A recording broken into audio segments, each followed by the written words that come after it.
расман муҳориба дар вазни ним вазн байни варзигари тоҷик Фаридун Одилов бо рекорди 15.2 ва варзигари бразилӣ Наталисио Фило бо рекорди 19.7 рӯзи 9 март дар турнири ACI 153. Ассалому алайкум дӯстон, хушомадем ба шабакаи мо. Дар навори имрӯза барои шумо тозатарин ва муҳимтарин хабарҳоро аз ҷаҳони ММА омода кардем. Маълумот оиди пахши мустақими муҳорибаи Муҳаммад Наимов, маълумоти бештар оиди ғоратгарони Нурулло Алиев ва муҳорибаи рӯбарӯи иштирокчиёни муҳорибаҳои асосии турнири UFC 285. Барои пешравии канали мо лайкро зер карда 3-4 калима комментария нависен. Мо боша наворро оғоз мекунем. хабари беҳтарин барои подписчикони канали Паҳлавон. ҳиҷомаи бепул барои шумо. агар ки дар вақти дору харидан аз ширкати шифофармо аз номи канали Паҳлавон гап занен, пас шуморо бепул ҳиҷома мекунанд. доруҳо барои хунукзадагӣ ва қавӣ кардани мардонагӣ, барои фарбе ва харобшавӣ, барои ришу мӯйсарбарорӣ, барои дарди дил, дарди мушакҳо ва ҳамчунин равғани сиёҳдона, ки пайғамбар саллаллоҳу алайҳи васаллам гуфта буд, ки ба ғайр аз марг ба ҳамаи дигар дардҳо даво мебахшад. худи ҳозир ба номерҳои дар рӯи экран буда занг зада доруҳои даркории худро харидорӣ кунед ва ҳатман аз номи канали Паҳлавон гап занен. ҳамин гуна шумо ҳам доруҳои даркории худро ба даст меорен ва ҳам канали моро сахт дастгирӣ мекунед. оғоз мекунем аз Нурулло Алиев. чӣ гуна ки аз наворҳои гузашта медонед, Нурулло Алиевро баъди муҳориба ғорат карданд ва шаби гузашта оиди ин кори рухдода маълумоти бештар пайдо шуд. як рӯз баъди муҳориба бо Рафаэл Алвес, Нурулло бо дасташ дар истгоҳи меҳмонхона мошини ба иҷора гирифташудаи худро бо оинаҳои шикаста диданд. аз мошини онҳо 6 ҷуздон дуздиданд, ки дар он ҷуздонҳо ҳар гуна ашёҳо буданд: пул, ҳуҷҷат ва ашёҳои электронӣ. аз рӯи суханҳои тарҷумони дастаи Нурулло Алиев, коргарони меҳмонхона ба онҳо ягон гуна кӯмак кардан намехостанд ва ҳатто камераҳои худро барои аниқ кардани дуздон истифода набурданд. Нурулло бо дастааш худашон макони чизҳои дуздидаро бо кӯмаки наушникҳои AirPods аниқ карданд, ки ин наушникҳо дар яке аз ин ҷуздонҳо буд. мо ҷуздонҳои худро дар як мошини боркаш дидем, аммо вақте ки онҳо фаҳмиданд, ки мо аз пушташон рафта истодаем, пас суръати мошини худро баланд карданд. мо боз ба полисҳо занг задем, аммо онҳо ба мо кӯмак кардан нахостанд, чунки ин кори таъҷилӣ набуд, гуфтааст тарҷумон Назаров. дар натиҷа онҳо бо сардори хадамоти бехатарии UFC ба алоқа баромаданд ва ӯ барои онҳо детективҳои шахсӣ равон кард.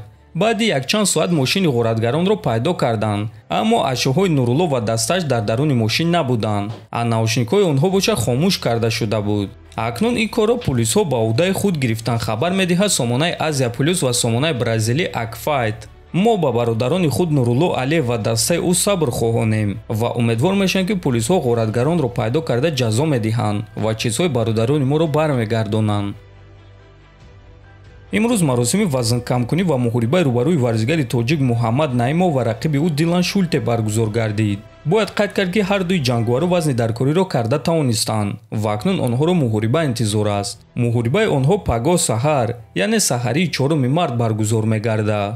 муҳорибаи Муҳаммад ва Дилан муҳорибаи асосии турнири TAF NOF 131 хоҳад шуд. худи турнир аз соати 7:00 ба вақти Москва ва 9:00 ба вақти душанбе оғоз мегардад ва пахши мустақими ин турнирро дар UFC пас тамошо карда мешавад. чӣ гуна ки медонед, он ҷо тамошо кардани турнирҳо бепул нест. аммо агар шумо муҳорибаи Муҳаммадро бепул тамошо кардан хоҳед, пас ба телеграм канали мо Паҳлавон TG даромада обуна шавед ва дар ҳамон ҷо ссилкаи пахши мустақими ин муҳорибаро пайдо карда метавонед. ссилкаи телеграм канали Паҳлавон TG дар описани видео.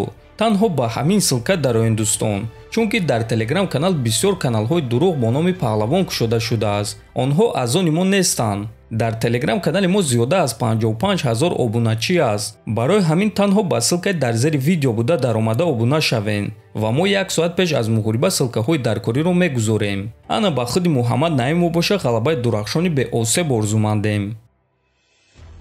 имрӯз пресс-конференсия ва аввалин муҳорибаи рӯбарӯи иштирокчиёни муҳорибаҳои асосии турнири UFC 285 баргузор гардид. биёед тамошо мекунем.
хотиррасон мекунем ки аллакай имшаб онҳо маросими вазнкамкунӣ доранд ва баъд охирон маротиба муҳорибаи рӯбарӯ мегузаронанд ва мо муҳорибаи рӯбарӯи лоиқ Раҷабов ва рақиби ӯ Эстебан Рибовичро ҳатман дар YouTube канали худ пешкаши шумо мекунем.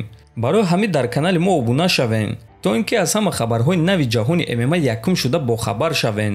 то боздид хонободу сарбаланд бошен.